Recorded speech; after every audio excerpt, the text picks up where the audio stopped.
गति करना है और इच्छा करना है। इसे चतुर्थी है गति और इच्छा के लिए, कह सकते हैं इसके लिए गति और इच्छा।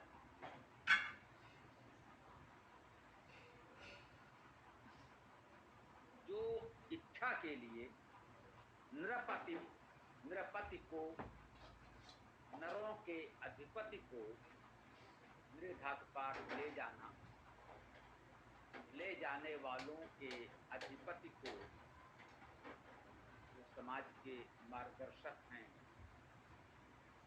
लोगों को प्रेरित करके सन्मार्ग पर ले जाने वाले हैं, उनका जो अधिपति है उसको देखिए। नृपति का आओ स्पष्ट रूप से यहाँ परमेश्वर तो स्पष्ट हो ही रहा है, और समाज के जो अग्रणी मार्गदर्शक हैं उनको भी हम ग्रहण कर सकते हैं।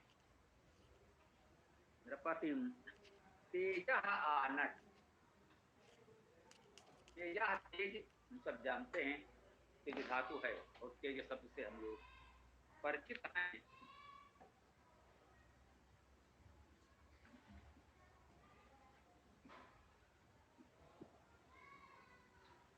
आनट में अन धातु ग्रहण करें तो अन्न का अर्थ होता है प्राण होना, जीवन होना, श्वास लेना। चेतन प्राणवान करे ऐसा अर्थ किया गया है।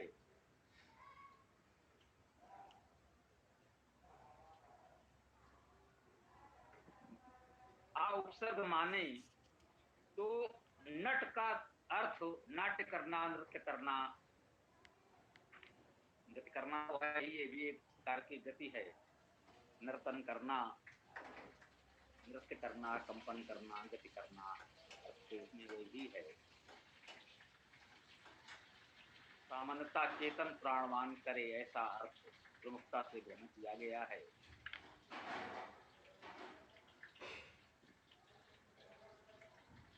को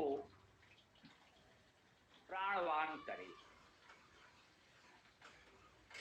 आयत इसे नृपतिम तेजहानट, जो गत के लिए, इच्छा के लिए नृपति को,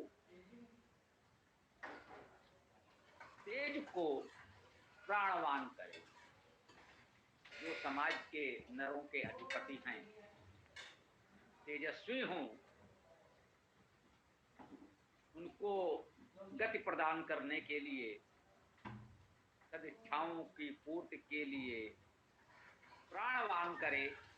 प्राणवान करने का भाव उत्साहित करे, प्रोत्साहित करे, सशक्त बनाए, ग्रहण करना चाहिए। शाब्दिक अर्थ तो हमें जानना ही है, धातु अर्थ उसी के अनुकूल भावार्थ कर सकते हैं। जो हम कहते हैं कि भावार्थ में अंतर हो सकता है, धातु से बहुत दूर न जाए। अब प्राणवान करे ये तो शाब्दिक अर्थ है, तो जो हमने कहा प्राणवान करने का अर्थ यहाँ पर भावार्थ हम ले सकते हैं, प्रोत्साहित करे, सशक्त करे, ये भावार्थ आप चाहें तो न लें।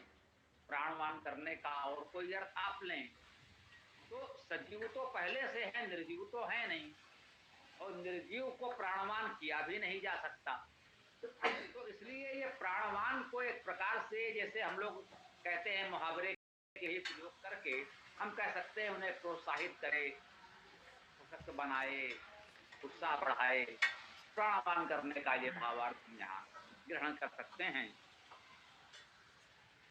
सुचिरेतो निश्चितम जो अभी के, सुचि, सुचिता पवित्रता हम जानते हैं।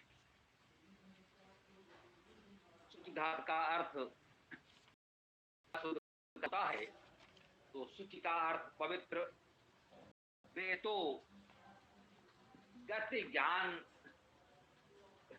क्योंकि री, रे, रे आदि धातुओं का अर्थ गतिशीलता से है, और गत्यर्थक धातुओं में जानने, प्राप्त होने का अर्थ जानने, है ना,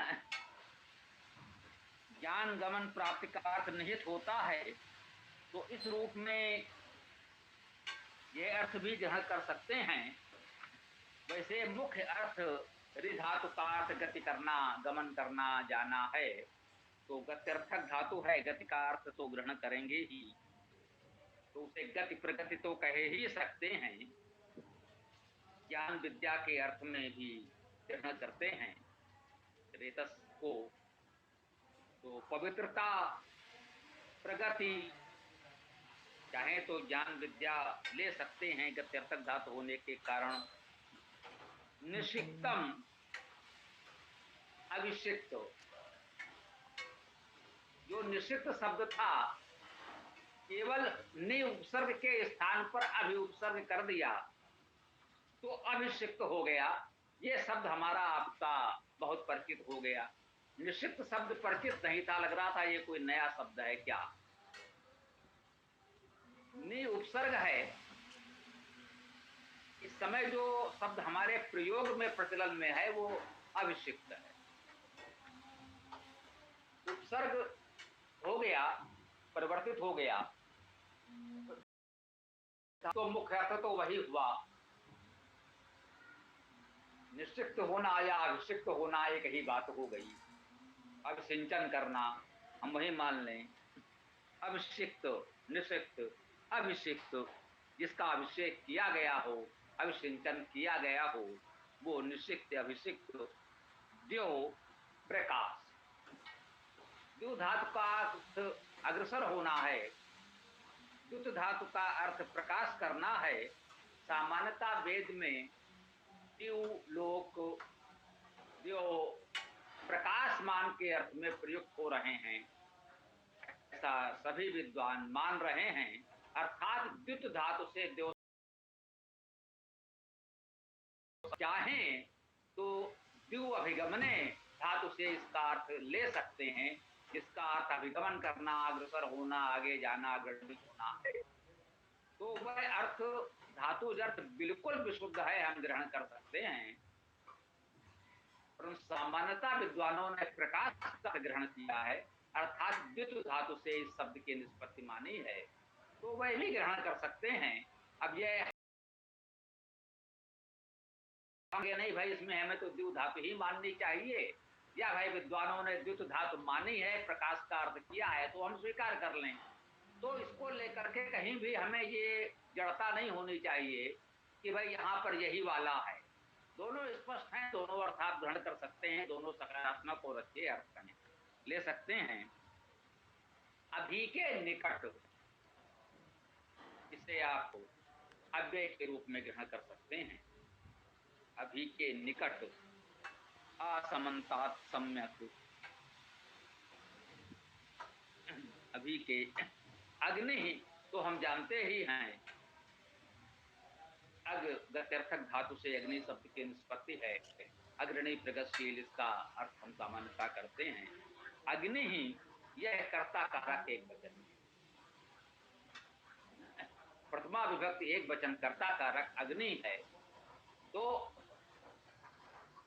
अग्नि का अर्थ यहाँ परमेश्वर तो हो ही सकता है, जो समाज के प्रमुख अग्रणी हैं उनको भी हम इस शब्द से ग्रहण कर सकते हैं। तो वह अग्नि ही जो है, शर्धम, शर्ध को, शर्ध क्या है, श्रद्ध धातु है, जीतना, सहन करना और जीतना का अर्थ विचारणीय प्रतीत होता है। सहन करने की सामर्थ्य है तभी तो हम कुछ जीत सकते हैं। यदि हमें सहनशीलता या यूं कहें सहन करने की सामर्थ्य ही नहीं है, हम शरीर से या मन से किसी प्रकार से दुर्बल हैं, तो नकारात्मक ही मत लीजिए, सकारात्मक लीजिए। एक शक्तिशाली व्यक्ति जिसका शरीर शक्तिशाली है, आप यूं ही मान लें, वह सहन कर सकता है। एक बालक शरीर से दुर्बल व्यक्ति उतना भार सहन नहीं कर सकता है। तो इसका अर्थ नहीं है कि आप कहें उसमें सहनशीलता नहीं है, कह सकते हैं उसमें उतनी शक्ति सामर्थ्य नहीं है। तो हमें इस भाव से भी इसको ग्रहण करना चाहिए, जहां भी ऐसी बात आए, केवल यही नहीं।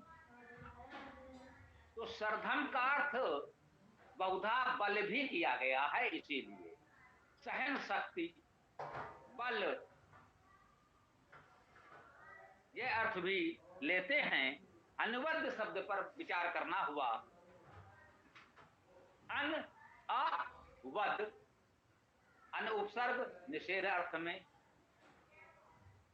आ उपसर्ग यह भी निषेध अर्थ में, अब वध आया। अवध जो बोलने योग्य नहीं है, अनअवध ये ऐसा नहीं है कि वो बोलने योग्य न हो, निषेध का निषेध कर दिया। निषेध का कर देंगे तो सकारात्मक हो जाएगा। आप कह सकते हैं यदि दोनों उपसर्ग न लगाते, केवल वद्य कह देते, तो भी उसका अर्थ हो जाता बोलने योग्य।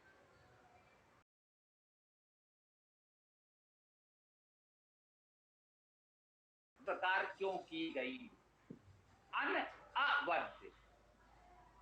हम कहते हैं अरे भाई अब इस पर क्या बात करें, ये बात तो इतनी महत्वपूर्ण नहीं है, इस पर तो बात ही नहीं करनी चाहिए, ये विषय, ये बात, ये टिप्पणी तो बात करने योग्य ही नहीं। कह रहे नहीं, ये अवध्य नहीं है, अनअवध्य है, अर्थात ये विचारणीय है, चर्चा के योग्य है। यदि कोई व्यक्ति, कोई विचार महत्वपूर्ण है तो कह सकते हैं ये प्रशंसनीय है, चर्चा योग्य है।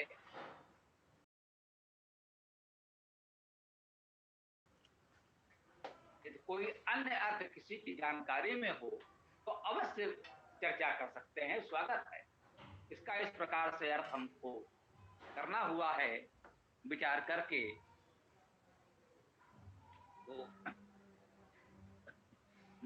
अग्नि सरदम अनवद्यम युवानम, ऐसे युवानम युवा को देखिए, सरधम अनवद्यम युवानम, कर्मकारक एक वचन सभी चल रहे हैं, तो सब एक साथ ग्रहण किए जाएंगे, एक दूसरे के विशेषण कहे जा सकते हैं। स्वाध्यम,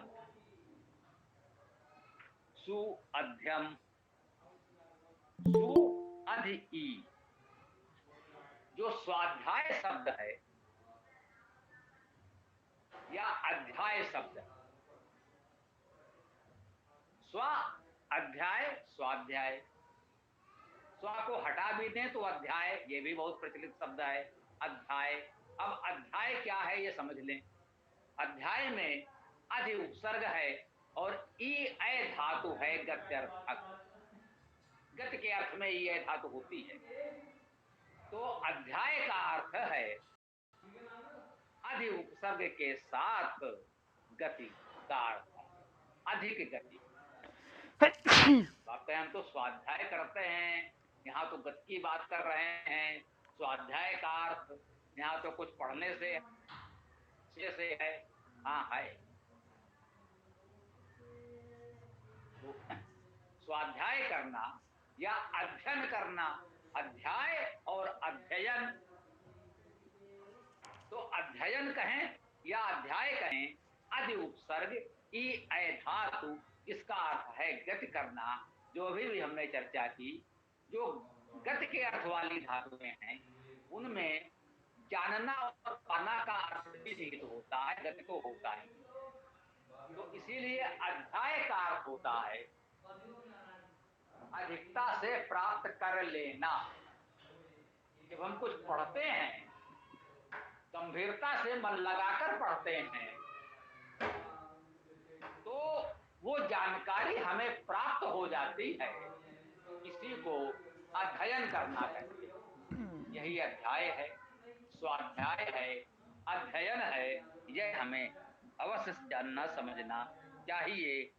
अब स्वाध्याय कह दिया गया है तो अर्थ तो वही हुआ, स्वयं, ये स्वयं में अध्ययन करने योग्य है, ऐसा मान लें। अधिपूर्वक की धातु का अर्थ अध्ययन करना, इसमें कोई अर्थ नहीं किया गया। ही अध्य तो बन ही जाएगा, अध्ययन करना। अब अध्ययन करना शब्द हमारा परिचित है तो हम समझ गए, इसका अर्थ ये हुआ जिस प्रकार से यहाँ लिख दिया गया है। अधि ई का अर्थ है अध्ययन करना, ई का अर्थ तो गति करना है। अधि उपसर्ग के साथ अधि ई तो अध्ययन करना। अब अध्ययन करना एक विशेष अर्थ में प्रचलित है तो हमें समझने में केवल सुविधा हुई, से सब सामान्य है, कोई विशेष बात अलग से नहीं बताई जा रही।